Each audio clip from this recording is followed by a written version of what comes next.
Nahmadullah subhanahu wa ta'ala wa nashkuruh wa nu'azzimu wa nukabbir. Ashhadu an la ilaha illallah wahdahu la syarika lah wa ashhadu anna Muhammadan abduhu wa rasuluh. Allahumma salli wa sallim wa barik ala hadzal nabil karim sayyidina wa nabiyyina wa habibina wa syafi'ina wa maulana Muhammad wa ala alihi wa ashabihi wa man tabi'ahum bil ihsanin ila yaumiddin. Rabbi shrah li sadri wa yassir li amri wa hlul 'uqdatam min lisani yafqahu qawli. Qala Allah ta'ala a'udzu billahi minasy syaithanir rajim. Ya ayyuhalladzina amanu taqullaha haqqa tuqatih wa la tamutunna illa wa antum muslimun. Sadaqallahul azim. Yang bermaksud, wahai orang-orang yang beriman, bertakwalah kamu kepada Allah dengan sebenar-benar takwa dan janganlah mati melainkan dalam keadaan beragama Islam. Surah Ali Imran ayat 103 102. Muslimin dan muslimat, sahabat-sahabat yang dirahmati Allah sekalian, alhamdulillah sama-sama sekali lagi kita panjatkan puji dan syukur kepada Allah Subhanahu Wa Taala kerana beri keizinan untuk sama-sama sekali lagi pada tengah hari ini kita berada di surau ini, sama-sama kita meneruskan siri-siri kuliah zuhur kita, dan mudah-mudahan kehadiran kita tengah hari ini Allah Taala nilai sebagai amalan yang soleh, insya-Allah. Baik, ini insya-Allah kita masih lagi membincangkan pada hadis yang ke-36. Kitab Al-Mau'izah fil Ahadis Al-Qudsiyah, nasihat dan bimbingan hadis kursi, himpunan hadis-hadis yang dikumpulkan oleh Imam Al-Ghazali rahimahullahu ta'ala. Baik, Allah Subhanahu wa ta'ala berfirman, yaqulullahu ta'ala ya bani Adam innallaha la ilaha illa ana fa'buduni washkuru li wa la takfuru. Ya bani Adam man 'ada li waliyan faqad barazani bil muharabati washdat ghadabi ala ma zalama ma laysa lahu nasrun ghairi.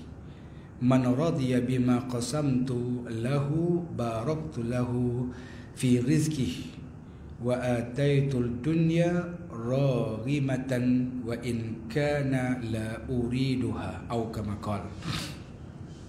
Allah Subhanahu wa taala berfirman, wahai sekalian manusia, akulah Tuhan, tidak ada Tuhan selain aku. Sembahlah aku dan bersyukurlah kepadaku dan janganlah kamu kufur. Baik, setakat tu yang kita dah baca pada pertemuan yang lalu lah, kita dah baca cerita tentang bagaimana Allah Subhanahu wa taala memulakan hadis ni dengan memuji kebesaran zat dia. Akulah Tuhan, tidak ada Tuhan selain aku.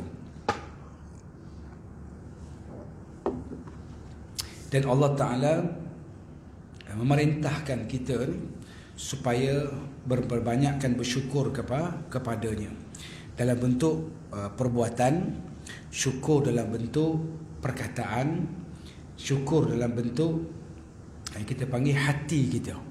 Itu katakan bagaimana Allah Ta'ala perintahkan, dan berdasarkan firman Allah Ta'ala, Allah Ta'ala berfirman, wa ista'azzana rabbukum la in syakartum la azidannakum wa la in kafartum inna azabi lasyadid. Ayat yang selalu kita dengar, surah Ibrahim ayat ke-7. Dan katakan Muhammad, sekiranya kamu bersyukur, nescaya Allah Ta'ala akan tambah. Baik, cuma pandangan ulama menyebut bila sebut syukur dalam ayat ni, dia merujuk kepada syukur tentang nikmat iman. Sebab lepas Allah Ta'ala sebut bersyukur, kemudian Allah Ta'ala sebut wala in kafartum. Kalau kamu beriman, jadi orang beriman, saya aku tambah kepada kamu. Mungkin tambah panjang umur kita, mungkin tambah dalam kehidupan kita, mungkin Allah Ta'ala beri tambah ni, nama kita dikenang apabila dah, walaupun dia dah tak ada di atas muka bumi. Banyak nama-nama yang besar yang punya jasa dalam agama. Dan walaupun dah tak ada, tapi Allah Subhanahu Wa Taala tunjukkan kepada kita semua, inilah contoh manusia yang Allah Subhanahu Wa Taala bagi lebihan harta kepada dia, bagi lebihan ilmu kepada dia, dan dia menjadi orang yang sentiasa diingat sampai hari ini dengan ilmu yang dia disampaikan. Baik, contoh kalau kita bawa kisah, ada seorang sahabat Nabi SAW dan dia merupakan nama besar di kalangan sahabat yang dipanggil as-sabiquna awwalun, sahabat yang awal-awal bersama dengan Nabi, perjuangan Nabi SAW, yang bernama Muaz ibn Jabal. Bila kita sebut Muaz ibn Jabal, dia ni orang Ansar ataupun orang Madinah. Dan Muaz ibn Jabal ni pula dia masuk Islam hasil daripada dakwah yang disampaikan oleh Mus'ab bin Umair. Mus'ab bin Umair ni dia merupakan sahabat Nabi SAW yang diutuskan awal pergi ke Madinah. Dua orang sahabat Nabi sebelum Nabi SAW sampai hijrah ke Madinah, dan sebelum umat Islam lain sampai di Madinah, Nabi utus dua orang sahabat, dia bernama Mus'ab bin Umair dan Abdullah bin Ummi Maktum. Dua orang sahabat ni yang merupakan sahabat yang awal riki Madinah terlebih dahulu. Sebab tuan-tuan, cerita tentang hijrah ni, dia hijrah yang tinggalkan semua harta benda ni. Dia hijrah ni bukan mana hijrah macam kita hijrah. Hijrah ni selai sepinggang. Maka Mus'ab bin Umair, anak orang kaya, tinggalkan semua kekayaan dia pergi ke Madinah. Dan begitulah juga bersama dengan Abdullah bin Ummi Maktum, seorang sahabat yang buta. Baik, itu kita akan bagian dua sahabat. Jadi di penduduk Madinah bagi tahu, sebelum kedatangan Nabi SAW ke Madinah, kami dah faham Islam di celah-celah gigi Mus'ab bin Umair. Dalam riwayat menyebut Mus'ab bin Umair ni seorang sahabat yang gigi dia jarang-jarang. Gigi dia jarang-jarang. Dan Abdullah bin Ummi Maktum ni pula dia seorang yang buta. Jadi hasil daripada dakwah Mus'ab bin Umair yang menyebabkan pada ketika itulah Muaz ibn Jabal beriman. Dan bila Nabi SAW sampai, dan dia merupakan termasuk dalam golongan sahabat yang beriman dan seterusnya, dan bukan sekadar dia beriman, tetapi dia ni memiliki kepintaran dia, kecerdikan dia dalam perbicaraan dia. Tu tahu ramai orang cerdik ni dekat JKR pun, ramai orang cerdik juga kan. Yang bangang pun ada juga kan, tu bahasa kampung bangang lah, bahasa kita pergi tak apa nak cerdik lah. Tapi ada orang yang pintar. Cuba kita ingat masa sekolah dulu. Kalau saya sekolah dulu, sekolah menengah, saya sekolah menengah sampai tingkatan 5, sekolah akademik biasa. Ambil tingkatan 5 lah, tingkatan ataupun tingkatan 4. Bila lepas SRP tu, dah lulus SRP lah sekarang, PMR PMR. Abang ambil PMR ke SRP? SRP PMR mula tahu bila? Tuan-tuan ni sejarah PMR pun tak tahu. Saya pun tak tahu juga bila. Kan zaman tu SRP kan. Jadi masuk tingkatan 4 ni kan dia beza kan. Kelas sains, kelas perdagangan, kelas sastra. Yang tak apa nak cerdik ni kelas sains pertanian. Tu tak apa cerdik tu. Ni sebelah panggil bangang lah. Jadi makna dia bila kelas-kelas sains ni kebanyakan budak-budak yang pintar. Jadi dalam masyarakat ni ramai orang pintar. Muaz ibn Jabal ni seorang yang pintar. Sehingga Nabi SAW berhijrah ke Madinah dan berlaku pembukaan Fathul Mekah. Dia antara sahabat yang awal-awal bersama dengan Nabi SAW, dan sehinggalah Islam berjaya menakluki kota Yaman. Maka pada ketika itu Nabi SAW mengutuskan Mus'ab bin Umair sebagai utusan Nabi untuk nak berdakwah kepada kaum yang ada di Yaman. Tuan-tuan, bila sebut di Yaman ni, kenapa Nabi utusan Muaz bin Jabal? Di antara sahabat yang petah berbicara dan dia paling alim dalam hukum yang berkaitan halal haram. Satu. Dan di Yaman pada ketika itu, tuan-tuan, di Yaman pada ketika kita tahu kan, orang yang mewarisi ajaran agama Kristian. Dan raja daripada ketika zaman tu nama dia Raja Abrahah. Sebelum Abraha dimusnahkan oleh Allah Ta'ala bila kelahiran Nabi SAW. Tapi saki baki pengikut-pengikut dia masih ada lagi. Maka Nabi utus Muaz ibnu Jabal. Kemudian sehinggalah Nabi SAW wafat, dan Muaz ibnu Jabal tak duduk di Madinah, dia terus duduk di mana? Di Damsyik, di Syria. Sebab apa? Terlalu rindu sangat kepada Nabi SAW, sehingga dia tak mampu nak tengok makam Rasulullah SAW. Dia pindah ke Yaman. Dalam satu riwayat yang diriwayatkan daripada Umair, siapa nama dia? Umair bin Ka'ab, kata silap saya. Dia meriwayatkan ketika Muaz bin Jabal radhiyallahu an, ketika mana dia hampir ke muncak kematian dia.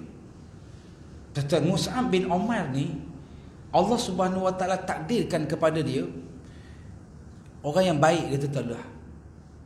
Umur 28 tahun, setengah riwayat mengatakan 33 tahun, Allah Ta'ala panggil jemput dia. Dia meninggal dunia. Sama ada 28, sama ada 33 tahun. Ini bermakna dia mati muda. Mati muda. Maka ketika dia nak kemuncak nazak dia tu, maka pada ketika itu, uksina ya Muaz, sahabat-sahabat yang ada di Syam ni, yang tahu dia seorang yang alim, uksina ya Muaz, ausina ya Muaz, ya Muaz, tolonglah bagi ingatan kepada kami, tolong bagi ingatan kepada kami, tolong bagi nasihat kepada kami, ni nak mati dah ni. Faqala Muaz, maka berkata Muaz, ijlisuni, dudukkan aku. Orang dah kemuncak nak mati dah ni, dudukkan aku, tolong dudukkan aku. Faqala, maka Muaz ibnu Jabal pun kata, faqala innal ilmu wal iman makanahuma yu'niha. Sesungguhnya dia kata ilmu dan iman makanahuma, dan ada kedudukan kedua-duanya, yu'niha, iaitu ada martabat di antara satu dengan yang lain. Maknanya bila sebut ilmu, bila sebut iman, ada kedudukan-kedudukan. Sebab ilmu ni benda yang kita panggil yang menerangi manusia, yukhrijuhum minaz zulumati ilan nur, yang mengeluarkan manusia daripada kegelapan kepada nur, cahaya. Cahaya ni maksud cahaya iman. Bezalah orang ada ilmu dengan orang tak ada ilmu. Beza cara tutur kata dia, cara percakapan dia, cara pergaulan dia. Berbeza orang ada ilmu dengan orang tak ada ilmu. Jadi Islam ni agama yang hidup. Islam hidup dengan ilmu yang Allah Ta'ala bagi. Ilmu itulah yang menerangi kehidupan kita. Apatah lagi kehidupan dengan bertuhankan kepada Allah. Kalau Allah Ta'ala tak takdirkan kita ni, kalau tak ditakdirkan lah tuan-tuan, tak datangnya Islam ke Nusantara ni, kalau ditakdirkan, na'udzubillah min zalik, kalau tak ditakdirkan Rasulullah tak diutuskan, nescaya kita ni dah lama jadi Hindu belaka dah. Kalau kita tengok sejarah orang Melayu yang ada di tanah, kita panggil tanah Nusantara ni, agama yang mula-mula masuk di sini agama Hindu, tapi kaum tetap kaum Melayu lah. Melayu yang berpegang kepada ajaran agama Hindu. Nah, orang Hindu jangan mendakwa pula dia ada asal di sini, tidak. Orang Melayu yang berpegang kepada ajaran agama Hindu. Dulu kerajaan Majapahit dulu kan, dengan kerajaan Kesultanan Melayu Melaka Sriwijaya dulu. Kalau tuan-tuan nak pakar lagi, Ustaz Zulkifli Pandan dia cepat pakar lah ni. Memang dia buat master hak tu, sahabat saya lah. Dan ada ceramah sini Ustaz Zulkifli. Ada dia memang pakar lah tu. Saya pun banyak input ambil daripada dia banyak. Dia cerita kata bagaimana kata penduduk asal kita ni, dia kata berpegang kepada ajaran agama Hindu. Sebelum menjadi beriman Kesultanan Melayu Melaka itu, sehinggalah sampai kepada kita sampai kepada kita hari ini. Baik, jadi nak gambarkan kalaulah tak datanglah pedagang-pedagang Arab ni, saya kita lama jadi Hindu lah, jawab dia.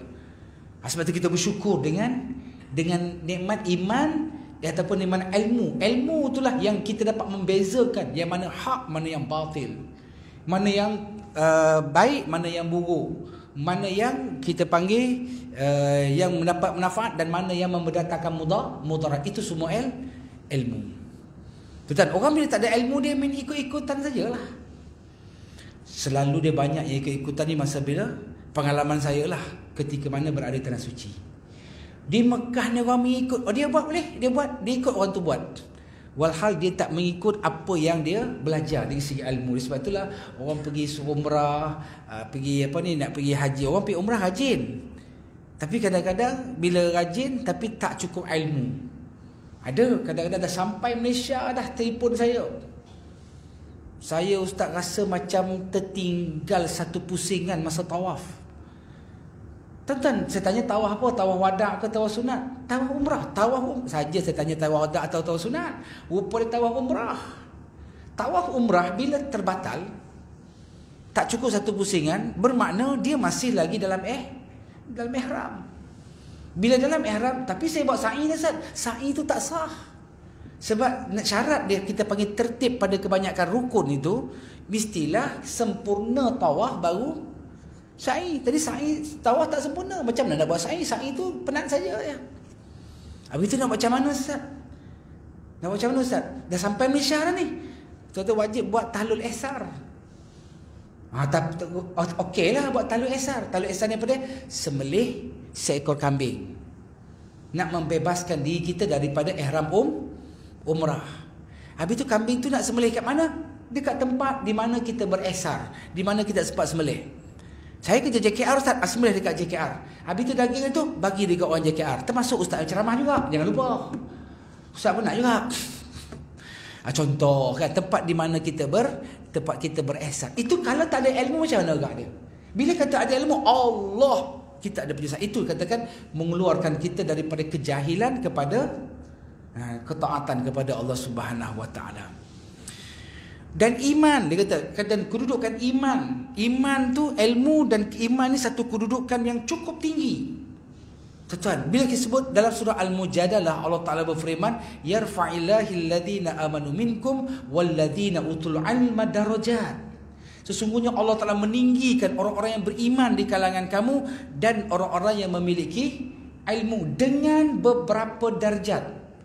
Tuan, saya bila baca dalam kitab kitab Allahumma salli ala sayyidina Muhammad, Muqaddimah Ibnu Khaldun.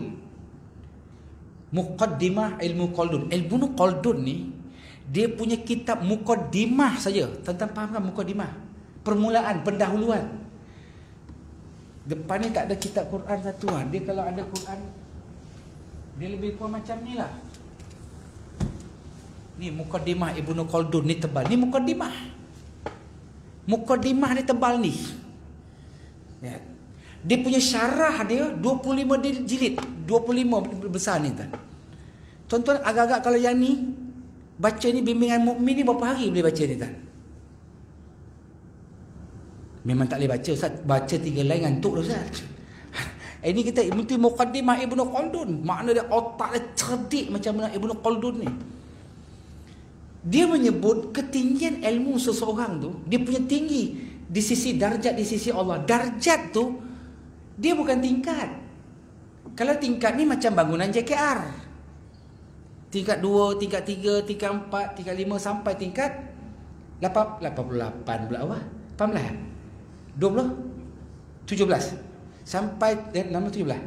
Kan? Dapat tingkat 17 ke 16 kan? Itu tingkat. Darjat, apa maksud darjat? Darjat di sisi Allah, bukan di sisi manusia. Darjat tu dimaksud dia satu darjat bumi sampai langit pertama. Itu darjat. Siapa dia iman lah. Siapa dia orang berilmu. Allah, sebab tu dia kata tak payah kalau tinggi dia darjat daripada bumi sampai ke langit pertama. Maka dalam hadis lain Nabi sebut orang yang belajar, orang yang memiliki iman ni, yang jaga iman dia, yang sempurna iman dia, yang istiqamah dengan iman dia, yang betul-betul murjahadah dengan iman dia, tuan-tuan Allah Ta'ala bagi gandaan pahala yang berlipat kali ganda. Dan itu katakan bagaimana darjat di sisi Allah Subhanahu Wa Ta'ala. Antaranya contoh kita ambil tadi, orang yang belajar. Selalu hadis ni kita bawakan, belajar. Apa dia punya kelebihan Allah Subhanahu Wa Taala lagi? Seperti orang yang berperang pada jalan Allah. Kita duduk majlis ilmu ni berperang. Nak belajar. Allahu Akbar. Tapi sebab itulah tuan, kalau anak-anak kita belajar, kalau adik-adik kita belajar, dah habis belajar dia tu ucap tahniah. Bukan senang nak habis satu SEM diploma. Bukan senang nak habis degree ni. Saya pengalaman belajar tahulah daripada Mesir, belajar dekat UM, belajar dekat UPM, belajar dekat UTM. Bukan nak bangga dengan universiti saya, tidak. Belajar banyak tapi ilmu abuk pun tak. Nak ceritakan, nak habis, nak pergi belajar tu malah. Tapi bagaimana, katakan bagaimana, sebab itulah bila belajar ni Allah Subhanahu Wa Taala bagi kepada kita kemudian, dan bila belajar tu pula hari ni belajar, hari ni lupa. Ni kita dengar ceramah ni lupa kejap lagi ni. Tak dan balik pejabat lupa dah. Balik pejabat lupa tu. Sebab apa? Dia ingat masa bila? Nur kadang-kadang 20 tahun akan datang, 15 tahun baru dia ikutlah ke nur cahaya. Itu ilmu. Maka sebab itulah iman ada kedudukan di sisi Allah. Dan bila kita sebut tentang bagaimana kita nak syukur dengan sebab keimanan kepada Allah Subhanahu Wa Taala, kata Imam Al-Ghazali rahimahullahu taala ada beberapa tip. Iman ni kan la yakus wala yazid wala yakus. Yang yankus, kejap naik, kejap turun, kejap pasang, kejap surut, kejap hebat, kejap malah. Itu iman manusia. Imam An-Nawawi menyebut, Imam Al-Ghazali menyebut di antara tip dia nak mengekalkan kehebatan, kemantapan iman kita, yang pertama kita kena selalu bermuahadah. Mim ain alif ha dal taramutah, muahadatun. Muahadah ni apa dia? Kita kena selalu ingat perjanjian kita dengan Allah dari segi konsep tauhid uluhiyah dan tauhid rububiyah. Ingat perjanjian kita. Uluhiyah dan rububiyah ni mendatang apa Ustaz? Pula dah. Kan? Tauhid uluhiyah kita mengakui bahawa pengabdian kita, ketaatan kita, redha kita, syukur kita kerana Allah. Itu makna dia ubudiyah. Ni abang-abang saya datang semayang tengah hari ni pasal apa ni? Boring duduk pejabat Ustaz. Ataupun kita datang nak kuliah buat apa ni? Salah, buat apa saja, duduk rehat je. Pasal apa kita datang ni? Ubudiyah kita kepada Allah, mana ketaatan kita pada Allah. Itu makna katakan bagaimana perjanjian di segi tauhid uluhiyah. Rububiyah. Rububiyah ni kita mengakui pemilik, pencipta, pentadbir alam ni Allah. Ataupun dalam istilah lain kita panggil, dalam selalu kita baca sembahyang kan, inna salati wa nusuki wa mahyaya wa mamati lillahi rabbil alamin. Itu makna dia rububiyah dan uluhiyah kita. Jadi mana muahadah, mim ain alif ha dal ta marabutah. Min ain alif ha, ha tu ha simpui, dal ta marabutah. Muahadatun, satu tip. Yang kedua, kamu selalu bermuaqabatun. Mim ain alif qaf ba ta marabutah. Muaqabatun. Kamu merasakan diri kamu diperhatikan oleh Allah. Ini kata Imam Ghazali. Kesan dia apa? Kesan dia semua perkara-perkara yang mazmumah kita tinggalkan. Semua perkara-perkara yang bersifat mahmudah kita tinggalkan. Itu dikatakan muaqabah, nama dia. Kemudian muraqabatun. Bisa dengarkan muraqabah. Muraqabah ni apa dia? Mim, ra, alif, qaf, muraqabatun. Ba ta marabutah. Muraqabatun. Muraqabah ni apa dia? Kita menghukum kesilapan diri kita. Kita menghukum kesilapan diri kita.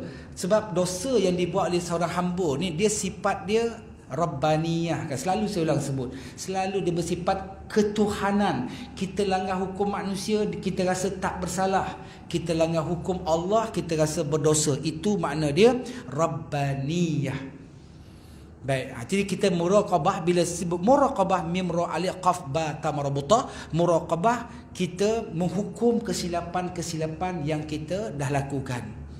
Kesan dia apa? Kesan dia kita akan meninggalkan semua perkara-perkara yang mungkar dan kita akan membuat perkara-perkara yang ma'ruf. Itu hasil daripada muraqabah. Kemudian dia ada muhasabatun.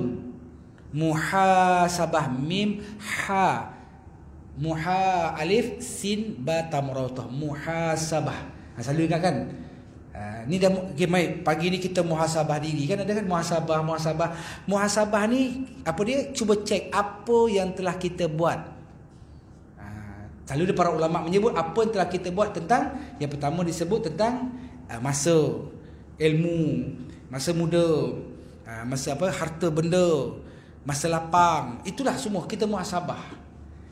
Banyak tak benda yang kita dah buat di atas dunia ni? Adakah kita termasuk dalam golongan yang orang yang muhasabah tentang diri kita ni, banyak buat amal ke, atau sebaliknya banyak melakukan kekufuran? Contohlah. Baik, kemudian yang terakhir mujahadatun. Ini kata Imam Ghazali, mujahadah, mim, jim, alif, ha gulung, ha simpui, dal ta marbutoh. Mujahadatun, bersungguh-sungguh untuk mentaati Allah. Walladzina jahadu fina lanahdiyannahum subulana wa innallaha lama'al muhsinin. Sesungguhnya orang-orang yang bermujahadah, yang bersungguh-sungguh untuk mentaati kami, nescaya kami akan tunjuk kepada mereka jalan-jalan kami.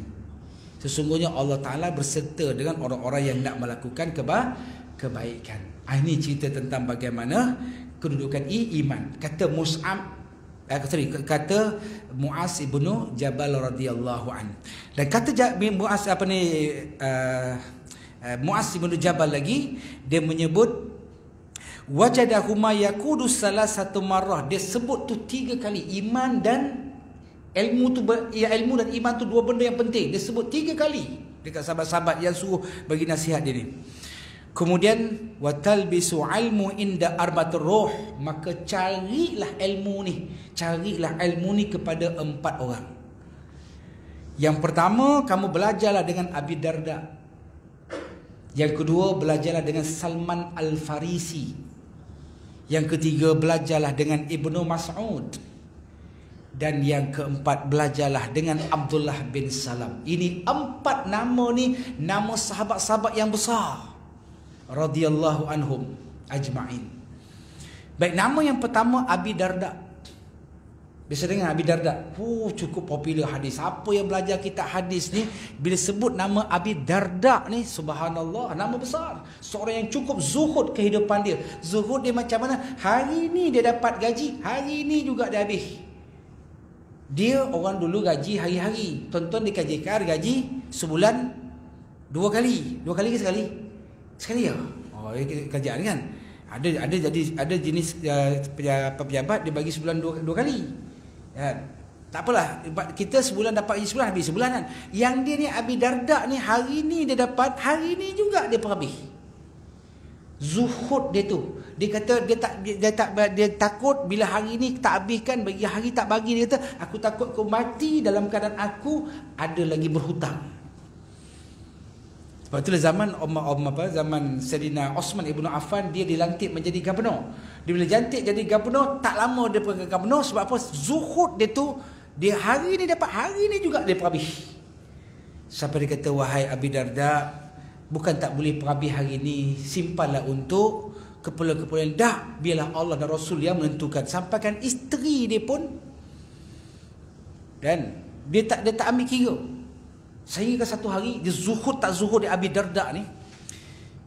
Dalam hadis yang diriwayatkan oleh Sayyidatina Aisyah radhiyallahu anha, satu hari ketika mana Nabi SAW lalu di depan sekelompok wanita, orang perempuan, ada 2-3 orang. Nabi lalu. Bila Nabi lalu, dan pada ketika itu Sayyidatina Aisyah ni bersama dengan wanita-wanita ni, dia gelak dia yang kita panggil mengilai-ngilai lah. Tahu mengilai-ngilai? Dia gelak kuat sangat. Sehingga Nabi kata, ya Aisyah, awak yang seronok sangat ni. Macam itulah bahasa kita lah. Pasal apa yang seronok sangat? Dah, ya Rasulullah, ni sahabat kita ni. Siapa dia perempuan ni lah? Kenapa pula? Dia merujuk kepada isteri Abi Darda. Dia kata suami dia dah lama dah tak selak kain dia. Bunyi dia macam lucah. Apa maksud kamu? Dia kata, ya Rasulullah, setelah kamu menceritakan tentang syurga dan neraka, kamu menceritakan tentang dahsyatnya mahsyar, kamu menceritakan tentang bagaimana kehidupan yang lebih besar lagi daripada kehidupan dunia ni. Suami aku ya Rasulullah, dia telah berjanji mulai hari ni aku akan menumpukan sepenuh hari aku dengan berpuasa sunat.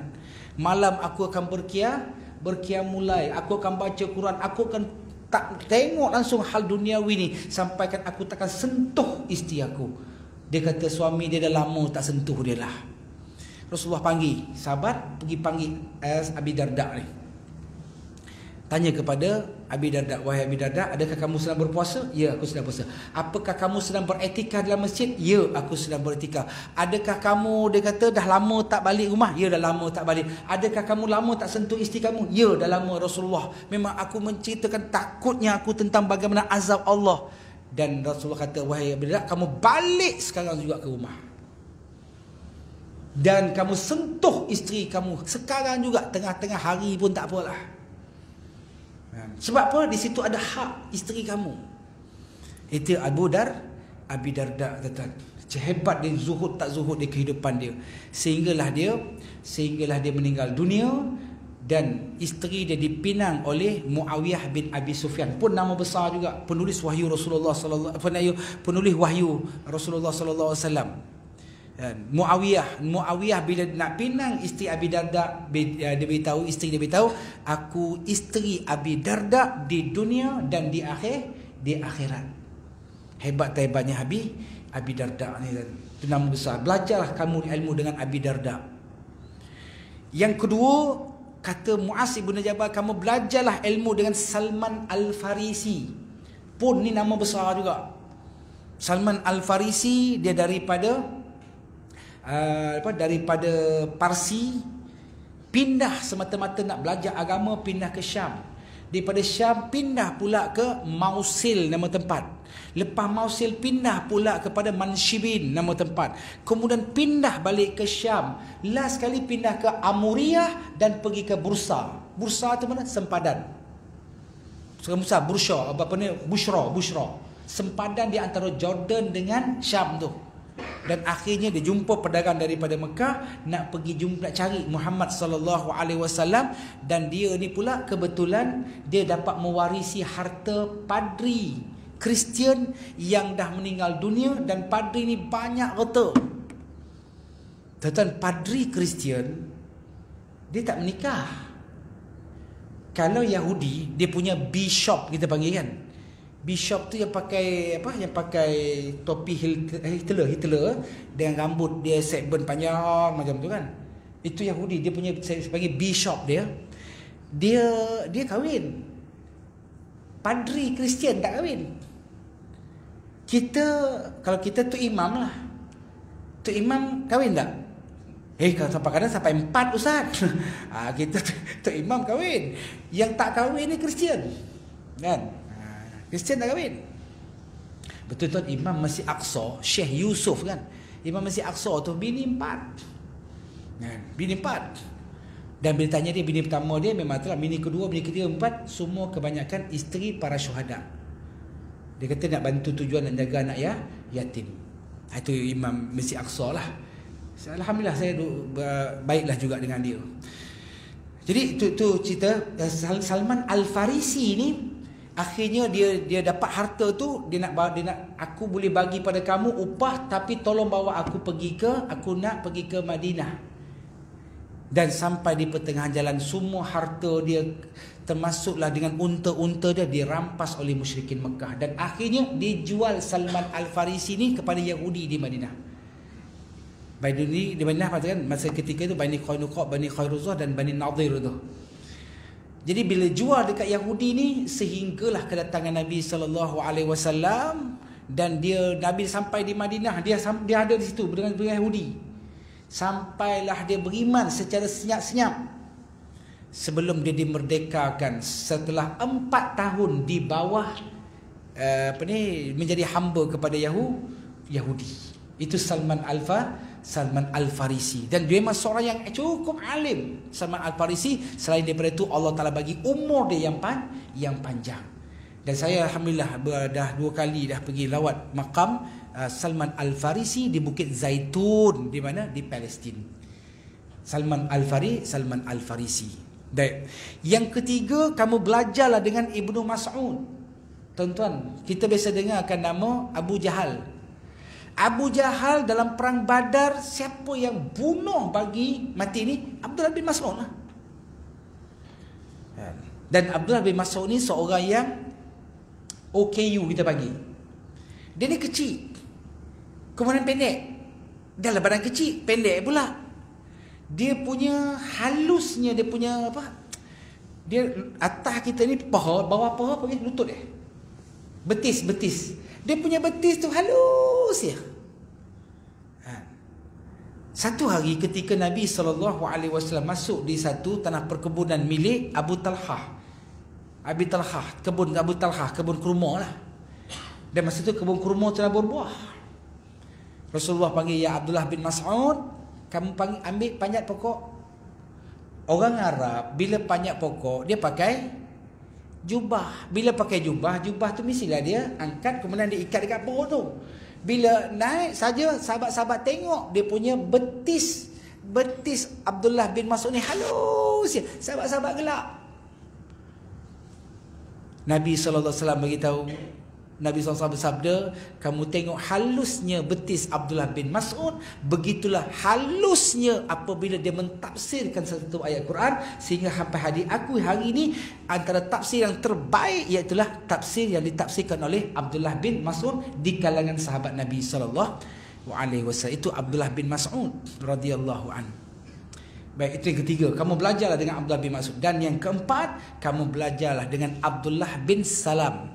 Siapa Abdullah bin Salam? Rujukan kepada Yahudi, Bani Nadir, Bani Qainuqa, Bani Khuraizah. Dia ni Yahudi, dia ni pakar, tok guru Yahudi ni.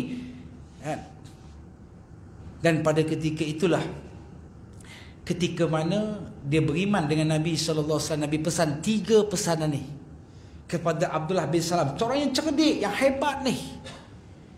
Orang yang berpegang kepada kitab Samawiyah yang asal, kitab Samawiyah yang asal, hebat, cerdik sungguh. Pun Nabi pesan 3. Apa dia? Yang pertama, ya Abdullah, kamu buat 3 benda ni. Yang pertama, absus salam. Perbanyakkan bagi salam. Ucapan salam. Yang kedua, at'imut ta'am. Dan banyakkan bagi orang makan. At'imut ta'am.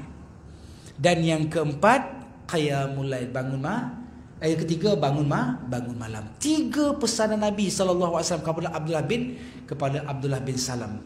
Jadi pada ketika itulah, sehinggalah Muaz ibnu Jabal ni mengembuskan nafas yang terakhir di mana? Di Damsyik. Tuan-tuan, apa pengajaran hadis ni? Yang pertama, pengajaran disebut tentang bagaimana keimanan kepada Allah Ta'ala tu yang menentukan sama ada berjaya atau gagalnya kita menjadi di atas dunia ni, yang menjadi medan ujian kepada kita. So itu pengajaran dia. So iman tak guna hebat macam mana kalau kehidupan kita ni tak dihubungkan dengan punca yang bagi. Contohlah, hebat macam mana pun di atas dunia ni tapi tak dihubungkan kehidupan kita ni dengan akhirat, tak bernilai. Hebat macam mana mic yang ada depan saya ni, hebat macam mana lampu ni, hebat macam mana telefon tuan-tuan, tapi kalau tak dihubungkan dengan punca tenaga, tak bernilai mic ni tuan-tuan. Siapa punca tenaga dia? Elektrik. Dan siapa punca tenaga handphone kita ni? Siapa punya punca tenaga dia? Ataupun kita pergi ke mana? Pergi ke pencawang dia ke? Tak bernilai kalau tidak dihubungkan dengan punca tenaga tu. Begitulah juga kehidupan manusia ni tidak bernilai kalau kehidupan dia tak dihubungkan dia iman dia kepada Allah Subhanahu Wa Taala sebagaimana kita sebut tadi. Itu pengajaran hadis yang kita baca ni. Yang kedua yang disebut bagaimana pentingnya dalam satu pembelajaran tersebut, iaitulah mencari guru yang kita siqah, guru yang boleh kita percayai. Penting mencari seorang guru. Guru ni kalau saya belajar, dia kata dia ibarat macam kepala kereta api. Kalau guru ni kepala tu duduk atas rel yang betul, apa jadi gerabak yang belakang? Akan ikut yang betul lah. Tapi kalau kepala dah tergelincir, biasa tuan-tuan tengok tak, gerabak tengah-tengah gelincir dulu ataupun depan gelincir dulu. Kalau dah depan tergelincir, bermakna di belakang akan turun gelincir. Mana kalau guru pun dah tergelincir, mana yang menyebabkan dia punya followers dia akan tergelincir juga daripada kepada keimanan kepada Allah Subhanahu Wa. Itu pentingnya dalam mencari guru. Itu yang kedua. Yang ketiga, pentingnya iaitulah mengambil nasihat untuk memperbaiki diri kita, untuk nak memperbetulkan diri kita. Pentingnya mencari nasihat. Kata Imam Al-Ghazali, sama juga Imam Al-Ghazali sebut, antara cara untuk kamu nak memperbetulkan diri kamu, yang pertama dia kata carilah guru yang mursyid. Mursyid ni apa? Guru yang boleh kamu percayai. Mursyid bisa dengar tak mursyid? Bisa dengar? Mursyidul am. Bisa dengar? Tambah lagi sikit, mursyidul am pas. Dulu tak boleh sebut pas ni kan, sekarang okey dah. Kan? Dia bukan nak buat politik dah. Mursyidul am, makna dia mursyidul am pas, bermula daripada Tuan Guru Yusuf Rawa. Sekarang ni anak dia ahli parlimen, siapa nak? Ahli parlimen Parit Bunta. Saya pun nama dia ingat lupa dah nama dia. Agak-agak lupa terus kot. Geram tu, geram tu. Kan? Lepas tu naik pula Tuan Guru Nik Abdul Aziz.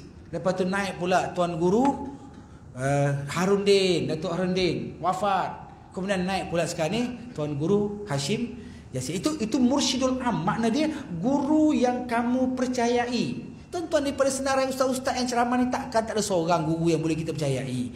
Pegang dia. Cuma dari segi adab guru ni adalah adab dia. Tak biasa-biasa telefon, tiba-tiba mesej nak panggil ceramah. Tak retilah adab yang tu. Kalau dah kena tu lain lah. Kalau nak panggil sesekali, telefonlah, jumpalah. Itu ada protokol dia juga. Dia siapa semua ni pun ada protokol dia. Nak jumpa abang engineer pun ada protokol dia kan. Dia kan boleh pergi jumpa ya, ada protokol dia. Kan nak jumpa KSU, ada tak protokol dia? Minta apa masuk dia? Dia belasah sekali, ada protokol. Kan dia nak jumpa orang tertentu ni bukan macam jumpa mamak pasembo jual tepi jalan. Dia ada protokol dia. Ustaz pun ada protokol dia juga, kan? Nak ilmu tersebut. Tambahlah kalau nak jumpa orang ilmuwan, orang alim ni lagi pula tuan-tuan. Kalau guru saya kata nak pergi jumpa, dia kata, tuan-tuan, sekarang ni nama yang popular lah tuan-tuan di Kedah. Nama dia Pak Sumit. Kenal? Ini cukup popular ni. Dulu dia tak mau jumpa orang. Orang kaya pun tak jumpa, orang miskin pun tak jumpa, semua tak mau jumpa. Lah ni mungkin dia dah beruzlah apa semua, sekali boleh jumpa. Tapi dia jumpa tu, orang yang datang pakai jubah, pakai serban dia tak jumpa. Orang pakai seluar jin dia nak jumpa.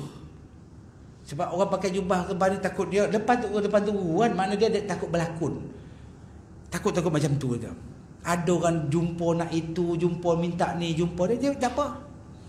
Tu Pak Sumit dia tahu dah orang datang tujuan untuk apa, dia tahu dah. Kan, itu makna dia, itu guru yang kita rasa dia guru yang boleh kita percayai, minta nasihat dia. Kan. Dia kalau orang beritahu dia kata, Pak Sumit, apa tu kisah salam? Awak dia tak boleh main sini ke? Kisah salam ya. Tak boleh main sini ke?